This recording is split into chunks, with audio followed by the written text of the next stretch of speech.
एक गरीब कुम्हार और कुम्हारिन थे। उनकी एक बेटी थी और कुम्हार घड़े बनाकर अपना गुजारा करता था। काफ़ी समय बाद उनका भाग्य रूठ गया और वह कुम्हार बीमार पड़ गया।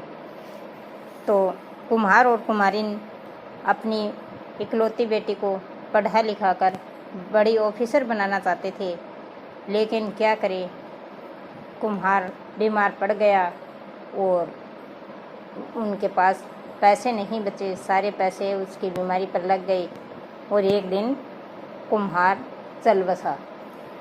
तो उसके बाद कुम्हारिन कहने लगी, बेटिया मैं तुम्हें कैसे पढ़ाऊँ, तेरे पापा भी अब दुनिया में नहीं रहे और तेरे पापा का सपना था कि तुम एक बड़ी ऑफिसर बने, और मैं अपने घर का गुजारा भी नहीं निकाल सकती क्योंकि मैं तो घड़े भी नहीं बना सकती। तेरे पापा थे तो घड़े बनाते और हमारा गुजारा चल जाता और तेरी पढ़ाई का खर्चा भी उठा लेते। तो बिटिया सोनू कहने लगी, माँ तुम एक काम करो, हमारे स्कूल के पास सभी लोग रेडी लेकर के कोई कुछ भी बेचने आते हैं, कोई मटका कुल्फी बनाते हैं, कोई कुछ भी बनाते हैं। आप ऐसे करो ना, मटका मैगी बना लो और हमारे स्कूल के आगे बेच कर अपना गुजारा चला सकती हो और उसमें मेरा खर्चा भी, पढ़ाई वाला भी निकल जाएगा। तो बेटिया सोनू की बात माँ को अच्छी लगी और उसने वही धंधा शुरू किया और वो कहने लगी, ठीक है बेटा, तेरे पापा के हाथ से बनाए घड़े भी हमारे काम आते रहेंगे और घड़े से नया काम शुरू हो जाएगा, तेरे पापा भी खुश हो जाएंगे और तेरी पढ़ाई का खर्चा भी चल जाएगा। तो है शुरू वाले दिन मटका लेकर के स्कूल के आगे गई और मैगी बनाई। तो सभी बच्चों ने आकर के मैगी खाई, मैगी सबको पसंद आई और अच्छी बिक्री हुई। उन पैसों से कुम्हारिन ने एक ठेला खरीद लिया और उसके बाद वह ठेला लेकर के स्कूल के आगे जाती और वहाँ मटका मैगी बनाती। तभी एक बूढ़ा आदमी आता था और वह हमेशा आकर के उनकी मैगी खाता और उनकी मैगी की सराहना करता। कहता, बिमला बेटी तुम तो बहुत सुंदर मैगी बनाती हो, बहुत ही अच्छी, ये देखने में भी सुंदर लगती है और खाने में तो बहुत ही टेस्टी मैगी लगती है, बहुत अच्छी टेस्टी मैगी बनाती हो आप तो ऐसा कह करके वह हमेशा उनकी सराहना करते हुए और वह मैगी खा कर जाता। एक दिन वह बूढ़ा आदमी आया, तभी उसके सामने ही एक गुंडा आया चाकू लेकर के और कहने लगा, अरे बिमला, यहाँ से या तो ठेला उठा लो वरना मुझे 5,000 रुपये दो, और अगर नहीं दिए तो ये तुम्हारा ठेला और तुम्हारा ये सारा सामान तोड़ मरोड़ करके फेंक दिया जाएगा, सब कुछ तुम्हारा बर्बाद कर दिया जाएगा।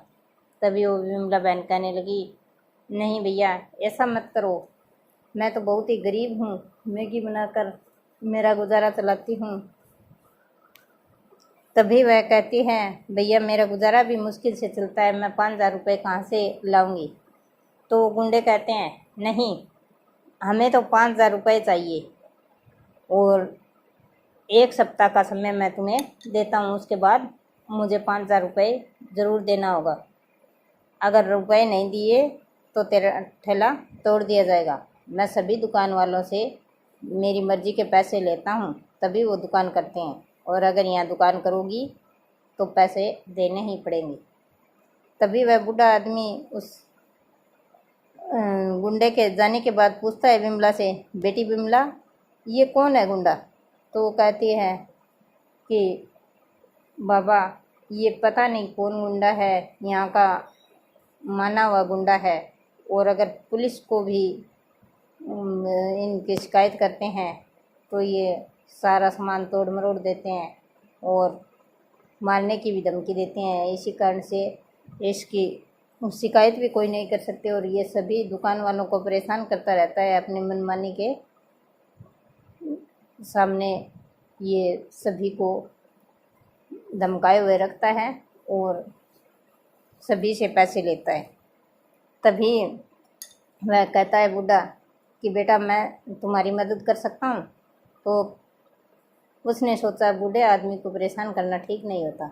वो कहती है नहीं बाबा, हमें आपकी कोई मदद नहीं चाहिए, आपने इतना पूछ लिया उसके लिए आपका धन्यवाद, इतना भी बहुत है, आपका दिल बहुत अच्छा है, ऐसा बोल देती है। और वह बूढ़ा आदमी मैगी खा करके वापस चला जाता है।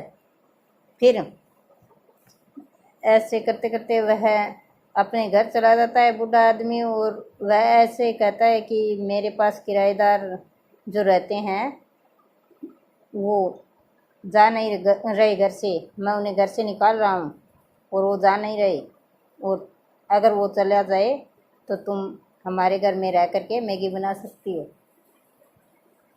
तभी वह घर में जाता है और 2 दिन के बाद उसके पास कुछ भी पैसे नहीं जुड़े, विमला के पास 900 ही रुपये हुए। तो वह अपनी बेटी से सारी बात बताती है। तो बेटी कहती है माँ, वह बूढ़ा आदमी जो कह रहा था कि मैं मदद कर सकता हूँ, हो सकता है वह दादाजी हमें कुछ पैसे दे दें, उससे गुंडे से हम बच सकें। तो कहती है बेटा देखते हैं, हो सकता है हमारी कमाई हो भी जाए, अभी तक तो 900 रुपये कमाए हैं हमने 2 दिनों में। ऐसे करते करते 2 ही दिन बाकी बचे हैं, 5 दिन हो गए। तभी विमला कहती है चलो ठीक है बिटिया, अगर उस बूढ़े आदमी ने तुम्हें अपना पता बताया है तो चलो हम उसके घर चल कर देखते हैं। जब वो माँ बेटी उसके घर जाती हैं तो वहाँ से एक औरत आती है उस घर से, और वो कहती है यहाँ नहीं है वह। वो कहती है कि रामलाल बूढ़ा है क्या यहाँ? तो वो कहती है वह नहीं है यहाँ, उसने अपना मकान बेच दिया है हमें और हमने खरीद लिया है और हम रह रहे हैं इसमें। तभी वह सोनू खिड़की से झांक रही थी, वह सोनू को डांटती है, अरे लड़की, इस खिड़की के अंदर से क्या झांक रही है हमारे घर में, चलो यहाँ से भाग जाओ, ऐसे बोल करके धमका दिया। तभी वो माँ बेटी वहाँ से चुपचाप मुड़ लेती है वापस। तो रास्ते में वह सोनू अपनी माँ से बताती है कि माँ, वह बूढ़ा दादा खिड़की के अंदर से मुझे दिखाई दे रहे थे, वो एक कोने में पड़े थे। तभी उन माँ बेटियों ने पुलिस से शिकायत की। तो पुलिस आ करके उसके घर में छानबीन कर गई, लेकिन वह बूढ़ा नहीं मिला। और वह औरत कहती है इंस्पेक्टर साहब, इस गरीब औरत की तुमने बात मान ली और हमारे घर में तलाशी लेने के लिए आ गए। गरीबों का क्या पता कितने झूठ बोलते हैं, इनकी बात नहीं माननी चाहिए। फिर अगले दिन वह औरत आती है जो बूढ़े आदमी के घर मिलती है। वह आती है उसके ठेले के पास और कुछ सामान लेकर के जाती है। और वह सोचती है कि ये औरत है, इसके साथ में एक आदमी भी है, हम चल कर देखते हैं कि ये कहाँ जाते हैं और क्या करते हैं। तभी वो और उस औरत ने एक रस्सी ले रही होती है। तो वह बिमला सोचती है कि ये रस्सी से क्या कर रही है, इसने तो बड़ी रस्सी ले रखी है, हम चल करके इसका पीछा करते हैं और देखते हैं ये क्या करती है। उसके पीछे पीछे उस औरत के घर जाती है। तभी वो कहते हैं कि हम इसको आज रात को लटका देंगे, और उस बूढ़े को फांसी लटकाने की का प्लान बना रहे होते हैं वह औरत और उसका पति। ये सारी बात सोनू और उसकी माँ बिमला सुन लेती है। तभी वो जा कर के पुलिस को लेकर के आती है। पुलिस वाले कहते हैं अरे बिमला बहन, तूने हमें पहले भी कहा था, हमने तलाशी ले ली, वो बूढ़ा नहीं मिला और आज फिर कह रही हो। तो बिमला कहती है इंस्पेक्टर साहब, वे मार रहे हैं बूढ़े दादा को, आप जल्दी जा कर के संभालिए, मैं सच कह रही हूँ।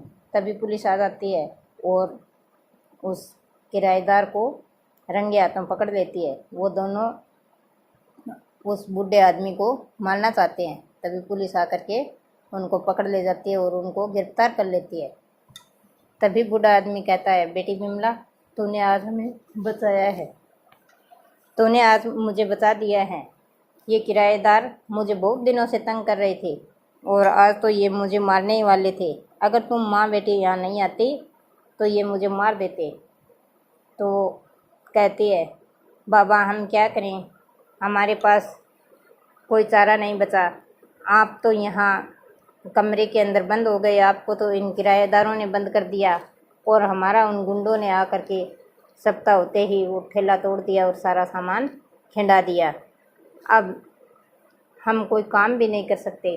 तभी वो बूढ़ा कहता है, कोई बात नहीं बिमला बेटी, मेरा इस दुनिया में कोई नहीं है। मैं आज के बाद तुम्हें अपनी बेटी मानता हूँ और बेटी होने के नाते तूने मेरी जान बचाई है और मैं पिता होने के नाते तुम्हारी मदद कर सकता हूँ। आज मेरे पास इतना पैसा पड़ा है कि मैं तुम्हारे लिए होटल भी खुलवा सकता हूँ।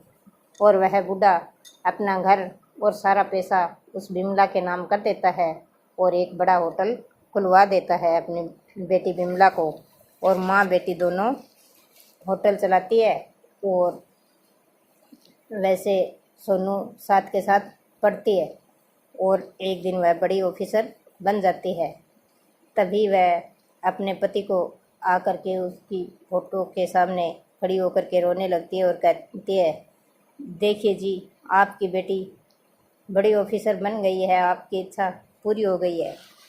और उस बूढ़े आदमी को भी कहती है, देखिए पिताजी, ये आपकी दोहती जो है ये बड़ी ऑफिसर बन गई है आपकी वजह से और मैं आपका एहसान कभी नहीं भूलूंगी।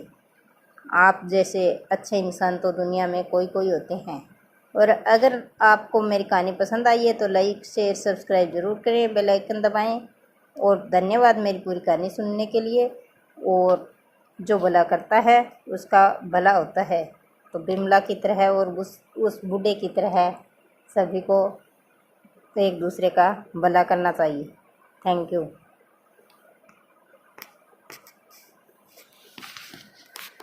खाली